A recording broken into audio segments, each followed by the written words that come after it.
ଆମର ଗଛରେ ଗୋଟେ ହେଇଥିଲା କଦଳୀ ଭଣ୍ଡା, ଆଉ କଦଳୀ ଭଣ୍ଡାଟାକୁ ମୋ ମୁଣ୍ଡରେ ଟିକେ ଆଇଡ଼ିଆ ଜୁଟେଇ ତାକୁ କହିଲି କିଛି ନା କିଛି ଗୋଟେ କରିବି। ଆଉ ଏବେ ବାହାରି ପଡ଼ିଲି ମୁଁ ଏବେ କଦଳୀ ଭଣ୍ଡାରେ ବରା କରିବା ପାଇଁ। ଆଉ ତାର ଯେଉଁ ଫୁଲଟା ଅଛି କଦଳୀ ଭଣ୍ଡା ଭିତରୁ ତା ଫୁଲଟା ବାହାର କରିଦେଲି।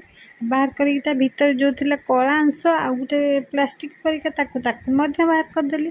ତାକୁ ଚୁନ ଚୁନ କରିକି କାଟିନେଲି। ଆଉ କାଟିଦେବା ପରେ ତାକୁ ଏଠି ମୁଁ ଟିକେ ପାଣି ଦେଇକି ସିଝେଇ ନେଲି। ଆଉ ସିଝେଇ ନେଇକି ସେ ପାଣିଟା ଗାଳି ଦେଇ ତାକୁ ଆଳୁ ସିଝା ତା ସହିତ ଧନିଆ ପତ୍ର, ଭେସୁଙ୍ଗ ପତ୍ର ଆଉ